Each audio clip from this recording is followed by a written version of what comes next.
Eat the frog. എല്ലാവരെയും മടി അലട്ടുകയായിരുന്നു. ഒരു പണിയും ചെയ്യാൻ പറ്റുന്നില്ല. ആളുകൾക്ക് അവർ ആഗ്രഹിക്കുന്ന കാര്യങ്ങൾ ചെയ്തു തീർക്കാൻ പറ്റുന്നില്ല.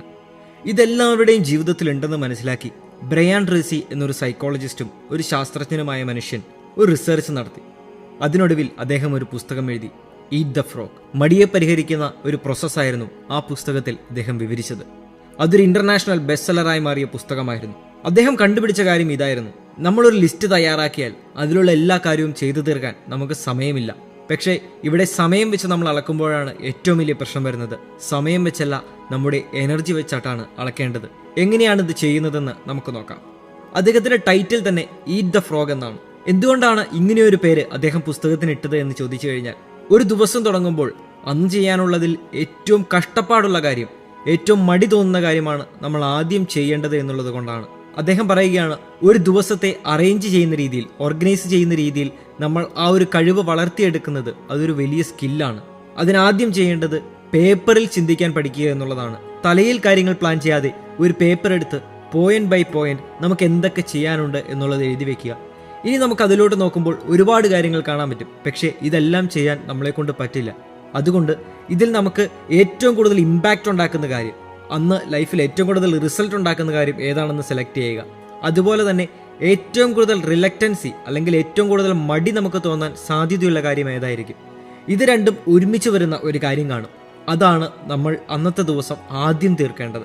മടി തോന്നാൻ ചാൻസ് ഉള്ള കാര്യവും ഏറ്റവും കൂടുതൽ ഇമ്പാക്റ്റ് ഉണ്ടാക്കുന്ന കാര്യവും. ഇവിടെ നമ്മൾ മാനേജ് ചെയ്യാൻ നോക്കുന്നത് ടൈമല്ല, രാവിലെ നമ്മുടെ കയ്യിലുള്ള എനർജിയാണ്.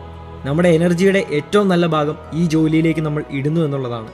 നമ്മുടെ എനർജി ലെവൽ പിന്നെ കുറയാൻ തുടങ്ങും. അപ്പോൾ നമ്മൾ മറ്റ് ചെറിയ ചെറിയ പരിപാടികൾ ചെയ്ത് നമ്മുടെ എനർജി ലെവൽ തിരിച്ചു വരുന്നത് വരെ ക്ഷമയോടെ ഇരിക്കണം. ഇനി നമുക്ക് രണ്ട് പാടുള്ള ജോലികൾ ഉണ്ടെന്നിരിക്കട്ടെ. ഇതിലേതാണ് ആദ്യം ചെയ്യേണ്ടത്? ഈറ്റ് ദ അഗ്ലിയസ്റ്റ് വൺ എന്ന് ബ്രയാൻ ട്രേസി പറയും. പക്ഷേ മടിയെ നമ്മൾ മാറ്റിയെടുക്കണമെങ്കിൽ ഈ പ്രോസസ്സിൽ ചില കാര്യങ്ങൾ കൂടി മനസ്സിലാക്കണം. ഒന്നാമതായിട്ട് നമ്മുടെ കഴിവുകൾ ഏതാണ്, നമ്മുടെ സ്കില്ലുകൾ ഏതാണ് എന്ന് മനസ്സിലാക്കണം. ചില സ്കില്ലുകളിൽ അല്ലെങ്കിൽ ചില കാര്യങ്ങളിൽ നമുക്ക് കഴിവ് കുറവാണെങ്കിൽ, നമുക്ക് വേണ്ടത്ര അറിവില്ലെങ്കിൽ നമുക്ക് നല്ലൊരു മടി തോന്നാൻ സാധ്യതയുണ്ട്. അതുകൊണ്ട് അത് നല്ലവണ്ണം പഠിച്ചെടുക്കാനായിട്ട്, ആ സ്കില്ലിൽ വളരാനായിട്ട് ആദ്യം തന്നെ സമയം ചെലവഴിക്കണം. ഒരു കാര്യം നമ്മുടെ കയ്യിൽ ഒതുങ്ങുന്നതാണ് എന്ന് തോന്നിക്കഴിഞ്ഞു കഴിഞ്ഞാൽ നമുക്ക് മടി തോന്നാൻ സാധ്യത കുറവാണ്. രണ്ടാമത്തെ കാര്യം, എപ്പോഴും സെലക്ട് ചെയ്യുന്ന പ്രവൃത്തികൾ, ആക്ടിവിറ്റീസ് ഹയസ്റ്റ് വാല്യൂ ആക്ടിവിറ്റി ആയിരിക്കണം. നമ്മുടെ സമയത്തിൻ്റെ ഏറ്റവും മികച്ച ഉപയോഗമായിരിക്കണം. ആ ഒരു പ്രവൃത്തിയായിരിക്കണം നമ്മുടെ ജീവിതത്തിൽ അല്ലെങ്കിൽ ആ ദിവസത്തിൽ ഏറ്റവും കൂടുതൽ മാറ്റം വരുത്തുന്നത് അല്ലെങ്കിൽ പ്രോഗ്രസ് ഉണ്ടാക്കുന്നത്. ഒരു ഉദാഹരണം പറഞ്ഞു കഴിഞ്ഞാൽ, സ്റ്റുഡൻസിനെ സംബന്ധിച്ച് പരീക്ഷ എടുക്കുമ്പോൾ പഠിക്കാൻ ഏറ്റവും കഷ്ടപ്പെടുന്ന ഒരു സബ്ജക്റ്റ് രാവിലെ എടുത്ത് പഠിക്കുന്നതായിരിക്കും ചിലപ്പോൾ ഏറ്റവും കൂടുതൽ മാറ്റം ഉണ്ടാക്കുന്നത്.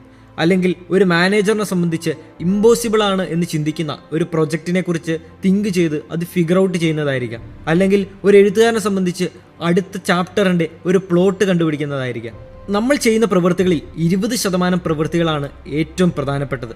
അതാണ് നമ്മുടെ ജീവിതത്തിലെ 80% മാറ്റങ്ങളും ഉണ്ടാക്കുന്നത്. നമ്മൾ 10 കാര്യങ്ങൾ ഒരു ദിവസം ചെയ്യുന്നുണ്ടെങ്കിൽ അതിൽ 2 കാര്യങ്ങളാണ് ഏറ്റവും പ്രധാനപ്പെട്ടത്. ആ 2 കാര്യങ്ങളിൽ മാത്രം നമ്മുടെ ഫോക്കസും എനർജിയും പൂർണ്ണമായിട്ട് ഇടുക എന്നുള്ളതാണ്. ഇവിടെ എനർജി ബാലൻസ് ചെയ്യാനാണ് അദ്ദേഹം പറയുന്നത്. എല്ലാ കാര്യത്തിലേക്കും നമ്മുടെ എനർജി കളയാതെ ഏറ്റവും പ്രധാനപ്പെട്ട കാര്യത്തിലേക്ക് മാത്രം എനർജി കൊടുക്കുക. കാരണം മനുഷ്യൻ്റെ എനർജി എന്ന് പറയുന്നത് ലിമിറ്റഡ് ആണ്. എല്ലാം കൂടി നമ്മൾ ചെയ്യാൻ നോക്കിയാൽ ഒരിക്കലും നടക്കുകയില്ല. പിന്നെ നമ്മൾ ഇമോഷൻ അപ്പുറം വെറുതെ ഇരുന്നൊന്ന് ചിന്തിച്ചു നോക്കണം, എന്തുകൊണ്ടാണ് എനിക്ക് മടി വരുന്നത്. പലപ്പോഴും വീഡിയോസ് ക്രിയേറ്റ് ചെയ്യാനിരിക്കുമ്പോൾ അല്ലെങ്കിൽ റെക്കോർഡ് ചെയ്യാനായിട്ടിരിക്കുമ്പോൾ എനിക്ക് മടി തോന്നിയിട്ടുണ്ട്. അപ്പോൾ ഒരു ദിവസം ഞാൻ ചിന്തിച്ചു, എന്തുകൊണ്ടാണ് എനിക്ക് ഇങ്ങനെയൊരു റിലക്റ്റൻസി ഉണ്ടാകുന്നത്? എനിക്ക് സംസാരിക്കാൻ പറ്റുമെന്നറിഞ്ഞിട്ടും എനിക്ക് എന്തുകൊണ്ടാണ് ഒരു മടി ഫീൽ ചെയ്യുന്നത്? അപ്പോൾ എനിക്ക് മനസ്സിലായി, ചില കണ്ടന്റുകളിൽ എഴുതി കഴിയുമ്പോൾ എനിക്ക് തന്നെ ക്ലാരിറ്റി ഇല്ല, എനിക്ക് തന്നെ പറയുന്ന കാര്യത്തെക്കുറിച്ച് കോൺഫിഡൻസ് ഇല്ല. ആ കണ്ടന്റ് വൃത്തിയായി കഴിഞ്ഞു കഴിഞ്ഞാൽ അല്ലെങ്കിൽ പോയിന്റുകൾ കൃത്യമായി ഞാൻ എഴുതിയെടുത്തു കഴിഞ്ഞാൽ എനിക്ക് പറയുമ്പോൾ സിമ്പിളായിട്ടും കോൺഫിഡൻ്റ് ആയിട്ടും പറയാൻ പറ്റും. ആ ഒരു മടിയെ ഒരുപാട് അതിജീവിക്കാൻ പറ്റും. ഇതുപോലെ നമ്മുടെ എല്ലാ ലൈഫിൽ എന്താണ് ആ ലിമിറ്റിംഗ് ഫാക്ടർ എന്ന് തിരിച്ചറിയുക എന്നുള്ളതാണ്. പിന്നെ ഒരു കാര്യം തുടങ്ങിക്കഴിഞ്ഞു കഴിഞ്ഞാൽ ഫ്ലോയിൽ അങ്ങ് ചെയ്യുക എന്നുള്ളതാണ്. ഒരു ഡിസ്ട്രാക്ഷൻ നമ്മൾ അനുവദിക്കരുത്. നമ്മുടെ ഫോൺ മാറ്റിവെക്കണം, നമ്മുടെ മറ്റ് ചിന്തകൾ മാറ്റിവെക്കണം. നമ്മുടെ ആ പ്രവൃത്തിയിൽ ഒരു ബ്രേക്ക് വരുത്തുന്ന എല്ലാ കാര്യങ്ങളും നമ്മൾ മാറ്റിവെക്കണം. നമ്മുടെ എനർജിയാണ് നമ്മുടെ ഏറ്റവും വലിയ റിസോഴ്സസ്. ആ എനർജി നമ്മൾ ഉപയോഗിക്കാൻ പഠിച്ചാൽ നമ്മുടെ ദിവസത്തെ നമ്മൾ മാസ്റ്റർ ചെയ്യും, നമ്മുടെ പ്രവൃത്തികളെ നമ്മൾ മാസ്റ്റർ ചെയ്യും. ആ പ്രവൃത്തികളാണ് നമ്മുടെ ജീവിതം നിശ്ചയിക്കുന്നത്. Inspiring, free.